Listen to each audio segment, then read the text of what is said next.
कथा श्रवण कर रहे हैं, श्रवण करा रहे हैं। उसके पश्चात हम इस यज्ञ के जो मुख्य प्रतिनिधि हैं, ऐसे हमारे इस यज्ञ के जो मुख्य यजमान के रूप में जो परीक्षित की भूमिका निभा रहे हैं, ऐसे हमारे श्रीमान नंदन सिंह जी एवं इनके पितरों का हम सहृदय धन्यवाद करते हैं, जिनकी कृपा से हमको यह अवसर मिला कि हम शिव पुराण की कथा श्रवण करें।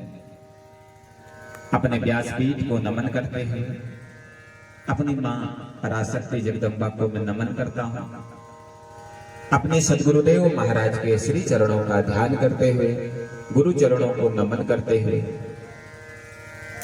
प्रातः काल से ही वैदिक मंत्रों से, पौराणिक मंत्रों से संपूर्ण इन दिशाओं को निर्मल कर रहे, पवित्र कर रहे ऐसे आचार्य ब्राह्मणों के हृदय में जो मेरी मां जगदम्बा विराजमान है, उस जगदम्बा को मैं नमन करता हूँ। नारद जी सीधे ब्रह्मलोक पहुंचे, जहाँ ब्रह्मा जी निवास करते हैं। उस समय ब्रह्मा जी ब्रह्मलोक में नहीं थे, तो नारद जी उस लड्डू की बड़ी प्रशंसा करने लगे। सरस्वती मैया ने कहा, नारद कहां से आ रहे हो तुम? हाँ? नारद कहता है, मैया क्या बताऊं तुझको मैं कहां से आ रहा हूं?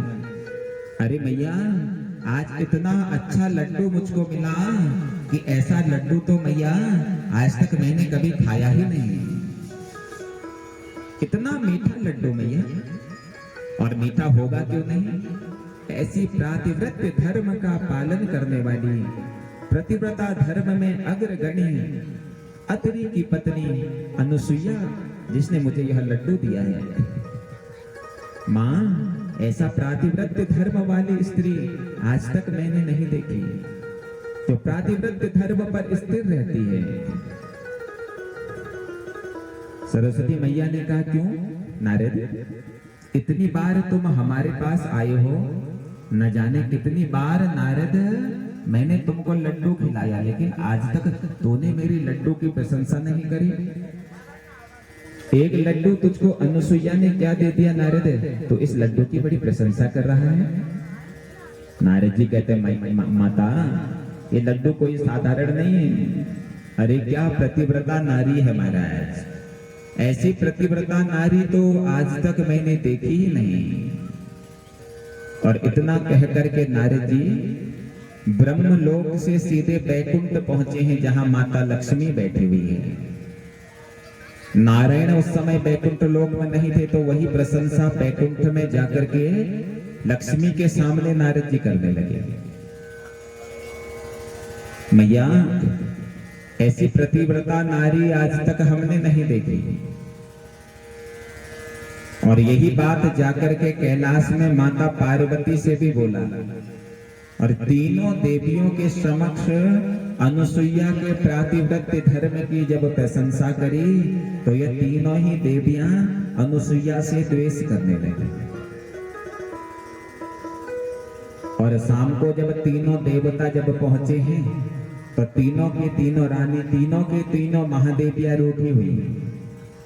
कैलाश में मां पार्वती रूठी हुई है, बैकुंठ में मां लक्ष्मी रूठी हुई है, और ब्रह्मलोक में माता सरस्वती रूठी हुई है। ब्रह्मा जी जब ब्रह्मलोक पहुंचे, तो सरस्वती मैया रूठी हुई है। ब्रह्मा जी ने सरस्वती से पूछा, देवी क्या बात हो गई, आज तुम रूठी क्यों हो, क्या बात हो गई बताओ। सरस्वती कहते हैं, जाकर के अनुसुईया का प्रातिव्रत धर्म नष्ट करो। देवर्षि नारद जी आए थे, और देवर्षि नारद जी कहते हैं कि अनुसुईया परम प्रतिव्रता नारी है, जाओ और जाकर के अनुसुईया का प्रातिव्रत धर्म खंडित करो। और वही बात बैकुंठ में माता लक्ष्मी ने नारायण से कही, और यही बात कैलाश पर्वत पर विराजमान भगवान शंकर से माता पार्वती ने कही। तीनों देवताओं को कहा, जाओ और जाकर के उस अनुसुईया का प्रातिव्रत धर्म खंडित करो। अब तीनों देव निकले हैं प्रातिव्रत धर्म खंडित करने के लिए। इधर से ब्रह्मा जी, विष्णु जी और भगवान शंकर है। अब तीनों एक जगह पर एकत्रित हो गए महाराज। भगवान ब्रह्मा, विष्णु और महेश तीनों एक जगह पर एकत्रित हो गए। तीनों के मन में एक ही विचार है, लेकिन उसे व्यक्त कैसे करें। ब्रह्मा जी ने सोचा, अगर मैं ये बात बोल दूं तो कहीं ऐसा न हो कि नारायण और शंकर मेरी हंसी करें। पर यही बात नारायण सोच रहे हैं, अगर मैं यह बात बोल दूं कहीं भगवान शिव और नारायण नाराज न हो जाएं। अन्यथा दोनों ने पूछा, महाराज ब्रह्मा जी, यहाँ आने का प्रयोजन क्या है। तो ब्रह्मा जी कहते, क्या बताएं आपको। ये देवर्षि नारद आज हमारे धाम पहुंचे और सरस्वती से कह दिया कि अनुसुईया परम प्रतिव्रता नारी है। और जब से मेरी पत्नी सरस्वती ने यह सुना है कि अनुसुईया परम प्रतिव्रता नारी है, और तब से सरस्वती जिद करी बैठी है कि जाकर के अनुसुईया के प्रातिव्रत्य को नष्ट करो। भगवान शंकर कहते हैं, अरे यही तो विडंबना मेरे साथ भी है, मेरी पत्नी भी यही बोल रही है, प्रातिव्रत्य धर्म खंडित करो। नारायण कहते हैं, यही बात मेरे साथ भी चल रही है। हम तीनों का लक्ष्य एक ही है। अब हम उस अत्रि की पत्नी अनुसुईया का प्रातिव्रत्य नष्ट कैसे करें। अरे वह तो परम प्रतिव्रता नारी है। अगर कहीं हमने उसके प्रातिव्रत्य धर्म को नष्ट करने की चेष्टा करी तो कहीं हम भस्म हो गए तो क्या होगा। तो तीनों देवताओं ने क्या क्या माताओं, तीनों देवताओं ने संत का वेश बनाया, और संत का वेश बना करके तीनों देव अनुसुईया मैया के पास पहुंचे। भिक्षाम दे मैया, हमको भिक्षा दे। अनुसुईया अंदर से भिक्षा लेकर के आई। तीनों देव कहते, माँ हमको ऐसी भिक्षा नहीं चाहिए, और अगर हमको तूने भिक्षा देनी ही है तो निर्वस्त्र होकर के हमको भिक्षा दो। ऐसे हम भिक्षा नहीं लेंगे, निर्वस्त्र होकर के भिक्षा दोगे तो तब हम भिक्षा लेंगे, और अगर निर्वस्त्र होकर के भिक्षा नहीं दोगी तो हम इसी समय वापस चले जाएंगे। अत्रि की पत्नी अनुसुईया सोचने लगी, अरे आज तक तो मेरे दर पर ऐसा कोई आया ही नहीं जो इस प्रकार की मुझसे भिक्षा मांगे। ये कौन है ऐसे जो मुझसे कहते हैं कि निर्वस्त्र होकर के भिक्षा दो। तो आइए प्रवेश करते हैं आज अष्टम दिवस की इस कथा में। कल की कथा में आपने श्रवण किया, भगवान के उन ज्योतिर्लिंगों की कथा चल रही थी, और 3 ज्योतिर्लिंगों की कथा कल हमने श्रवण करी। जो प्रथम ज्योतिर्लिंग था वह सोमनाथ, जो द्वितीय ज्योतिर्लिंग था वो मल्लिकार्जुन, और जो तीसरा ज्योतिर्लिंग था वह महाकालेश्वर। ये 3 ज्योतिर्लिंगों की कथा कल आपने सुनी। अब आगे चतुर्थ ज्योतिर्लिंग अर्थात ओंकारेश्वर ज्योतिर्लिंग की कथा प्रारंभ होती है। बोले शंकर भगवान की। तो ओंकारेश्वर ज्योतिर्लिंग की कथा हम सब श्रवण करेंगे। सज्जनों, एक बार की बात है, देवर्षि नारद जी हाथ में वीणा लेकर के नारायण नारायण करते करते कहां पहुंचे हैं, विंध्याचल पर्वत पर। और जैसे ही नारद जी विंध्याचल पर्वत पर पहुंचे, नारद जी को देख करके विंध्याचल बड़ा प्रसन्न हुआ। आइए नारद जी, आपका स्वागत है। पूरे नगर में नारद जी को विंध्याचल ने घुमाया, नगर भ्रमण किया विंध्याचल ने। और जब विंध्याचल के नगर में नारद जी ने भ्रमण किया तो विंध्याचल नारद जी से पूछता है, नारद जी मेरे नगर में किसी प्रकार की कोई कमी तो नहीं है। नारद जी ने कहा, विंध्याचल, तुम्हारे नगर में किसी प्रकार की कोई कमी नहीं है, बस एक कमी है विंध्याचल। विंध्याचल पूछता, महाराज कौन सी कमी? बोला, कमी यह है विंध्याचल, तुम मेरु पर्वत से बहुत छोटे हो। तुम यशवान भी हो, ऐश्वर्यवान भी हो, पराक्रमवान भी हो, लेकिन एक कमी विंध्याचल तुम में है, तुम मेरुगिरी पर्वत से बहुत छोटे हो। मेरु पर्वत तुमसे बहुत बड़ा है विंध्याचल। ऐसा जब विंध्याचल ने सुना तो विंध्याचल भगवान ब्रह्मा जी की तपस्या करने लगा। कठोर तप विंध्याचल ने किया और विंध्याचल के तप को देख करके भगवान ब्रह्मा जी प्रसन्न हुए और विंध्य के सामने प्रकट हो गए। मांगो पुत्र विंध्य, क्या चाहिए तुमको? क्यों तुमने मेरी तपस्या करी है? क्या चाहिए तुमको, बताओ। तो विंध्य कहता है कि यदि प्रसन्नो देवेश बुद्धि देहे यथोक्सितम् सर्व कामर्थ साधनिम संभोत्वा सदा भक्तवत्सल। हे भक्तवत्सल, हे दीन बंधु, हे करुणा सिंधु, हे ब्रह्मदेव, अगर आप मेरी तपस्या से प्रसन्न हो तो भगवान मुझको ऐसा वरदान दे दो कि मैं उड़ सकूं, उड़ने का सामर्थ्य मुझको दे दो। मेरा मन जहां करे मैं वहां चला जाऊं, मेरा मन जहां करे मैं वहां बैठ जाऊं, ऐसा मुझको वरदान दो भगवान। ब्रह्मा जी ने कहा, देखो विंध्याचल, मर्यादाओं का उल्लंघन मत करना। जिस दिन तुमने मर्यादाओं का उल्लंघन कर दिया उसी दिन तुम्हारे पर कट जाएगा। और विंध्याचल को वरदान दे दिया, तथास्तु जाओ। आपको महाराज विंध्याचल मनमानी करने लगा, जहां मन करता वहां चला जाता, जहां मन करता वहां बैठ जाता, अपनी मनमानी करने लगा। ब्रह्मा जी के द्वारा दिए गए वरदान का दुरुपयोग विंध्याचल करने लगा। जब मन करता उड़ जाता, जब मन करता बैठ जाता, जब मन करता किसी भी पर्वत पर चला जाता। एक दिन तो यह विंध्याचल मन में द्वेष की भावना को लेकर के मेरु पर्वत के सामने चला गया। और जब मेरु पर्वत के सामने विंध्याचल पहुंचा, ये विंध्याचल अपने आकार को बढ़ाने लगा और इतना बड़ा हो गया विंध्याचल कि मेरु पर्वत इस विंध्याचल के तपबल से ढक गया। संसार में अंधकार हो गया। त्राहिमाम देवता करने लगे।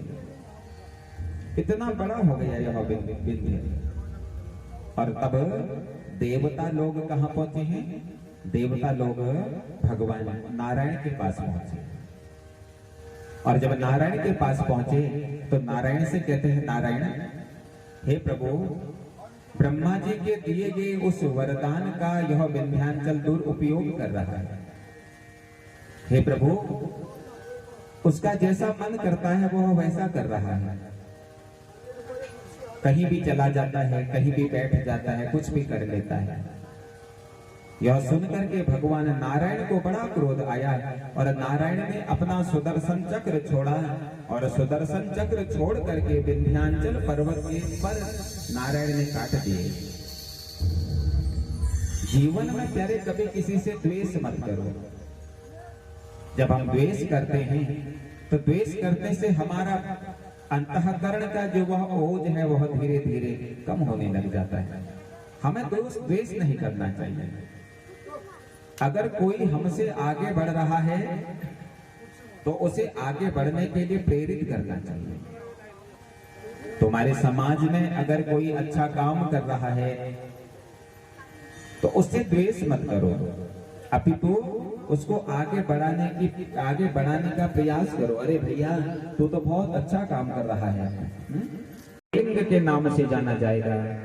और जो भी भक्त इस केदारेश्वर ज्योतिर्लिंग के दर्शन करेगा उसकी प्रत्येक मनोकामना भगवान शंकर पूर्ण करेंगे, मैं पूर्ण करूंगा। ये ज्योतिर्लिंग हमारे उत्तराखंड में है, जो केदारेश्वर ज्योतिर्लिंग के नाम से जाना जाता है। जो भी भक्त केदारेश्वर ज्योतिर्लिंग के दर्शन करते हैं, बाबा उनकी प्रत्येक मनोकामना पूर्ण करते हैं। ये 12 ज्योतिर्लिंग हमारे संसार में है प्यारे। पहले तो 12 ज्योतिर्लिंगों के दर्शन करो, लेकिन इतना समय ना हो तो कम से कम एक ज्योतिर्लिंग का दर्शन जरूर करो, जिससे तुम्हारा अभीष्ट मनोरथ पूर्ण होता है। ज्योतिर्लिंग का अर्थ है ज्योति स्वरूप, भगवान का ज्योति स्वरूप। जीवन में जब अनेक कष्ट प्रारंभ हो जाते हैं, जीवन में जब कुछ समझ में नहीं आता, तो बाबा के ज्योतिर्लिंगों का दर्शन करो या ज्योतिर्लिंगों का स्मरण करो। सौराष्ट्रे सोमनाथम च श्रीशैले मल्लिकार्जुनम उज्जैन्याम च महाकालम ओंकारम ममलेश्वरम परल्याम वैद्यनाथम च डाकिन्याम भीमशंकरम सेतुबंधे तु रामेशम नारकेशम दारुकावने वाराणस्याम तु विश्वेशम त्र्यंबकम गौतमी तटे हिमालये तु केदारम भुस्मेशम शिवालय। जो भक्त इस स्तोत्र का पाठ प्रातः काल और सायंकाल करता है, उसे 12 ज्योतिर्लिंगों का ही लाभ मिल जाता है। पहले तो ज्योतिर्लिंग के दर्शन करो, अगर नहीं कर सकते हो तो इस स्तोत्र का पाठ करना चाहिए। इस स्तोत्र का पाठ करने मात्र से भगवान प्रसन्न हो जाते हैं। तो आज से मेरा यह ज्योतिर्लिंग केदारेश्वर ज्योतिर्लिंग के नाम से जाना जाएगा, और जो भी भक्त मेरे दर्शन करने के बाद नेपाल में पशुपतिनाथ के दर्शन करेगा या पशुपतिनाथ के दर्शन के पश्चात मेरे दर्शन करेगा, मैं उसके समस्त कष्टों को दूर कर दूंगा, क्योंकि यह ज्योतिर्लिंग मेरा सर्वश्रेष्ठ ज्योतिर्लिंग कहलाएगा, क्योंकि यह हमारे उत्तराखंड में विराजमान है। और उत्तराखंड हमारे देवताओं का हृदय है प्यारे। हमारे उत्तराखंड में ही समस्त देवी देवता निवास करते हैं। हमारे उत्तराखंड देवभूमि के नाम से जानी जाती है। यहाँ हर कण में भगवान शंकर विराजमान है, हर स्त्री में माँ भगवती विराजमान है, माँ दुर्गा विराजमान है, हर बालक यहाँ कृष्ण है, हर बालिका यहाँ राधा है। हमारा उत्तराखंड कोई साधारण नहीं है, ये देवताओं का हृदय है। हमें गर्व होना चाहिए कि हम उत्तराखंड के वासी हैं। देवतुल्य यहाँ की जनता है, देवतुल्य यहाँ के लोग हैं, लेकिन आज हम सब ने इस देवतुल्य इस उत्तराखंड की गौरव को, महिमाओं को धीरे धीरे पतित कर दिया है। अनेक नशाओं के माध्यम से नशायुक्त हम हो गए हैं। हमने अपना चरित्र धीरे धीरे पतित कर दिया है बंधुओं, जबकि उत्तराखंड देवभूमि है, देवता यहाँ वास करते हैं। यहाँ तो हर गुफा में हमारे ऋषियों ने तपस्या करी है। इसीलिए तो हमारे उत्तराखंड की माओं के पीछे देवी लगता है ना, अन्य कहीं की माताओं के नाम के पीछे देवी नहीं लगता है, केवल हमारे उत्तराखंड की माताओं के नाम के पीछे देवी लगाया जाता है। क्यों? क्योंकि हमारी माताएं देवी तुल्य हैं। यहाँ का हर पुरुष शंकर है, यहाँ की हर माता भगवती है, दुर्गा है। यहाँ का हर बालक कृष्ण है, यहाँ की हर बाला राधा है। ऐसा हमारा यह उत्तराखंड है, क्योंकि उत्तराखंड हमारे प्रभु का हृदय है। उत्तर में हमारा हृदय विराजमान होता है। यह उत्तराखंड देवभूमि है, भगवान का हृदय है। इसलिए जो भी भक्त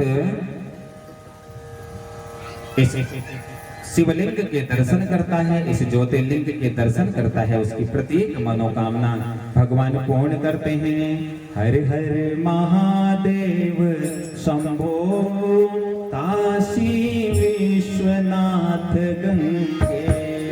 हर हर महादेव शंभो काशी विश्वनाथ गंगे। हर हर महादेव शंभो काशी विश्वनाथ गंगे। हर हर महादेव शंभो काशी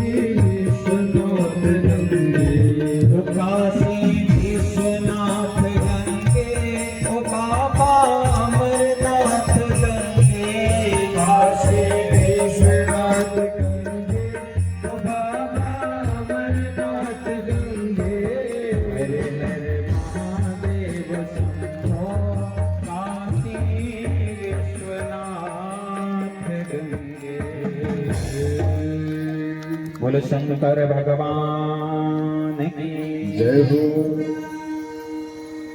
तो केदारेश्वर ज्योतिर्लिंग की कथा आप सबने सुनी।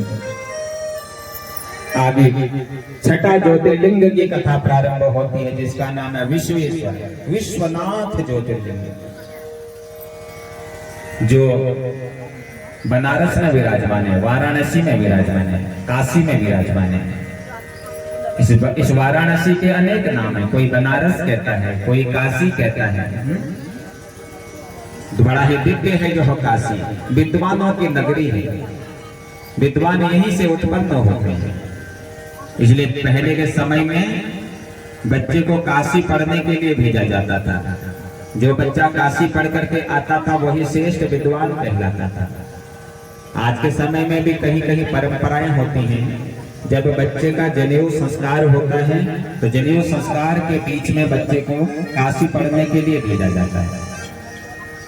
तो काशी भगवान का हृदय है, विद्वानों की नगरी है काशी। शिवा काशी शिवा काशी, काशी काशी शिवा शिवा, पंच बार स्मरे नित्यम, काशी वासम फलम लभे। कहा गया है पहले तो काशी में वास करो, और काशी में वास अगर नहीं कर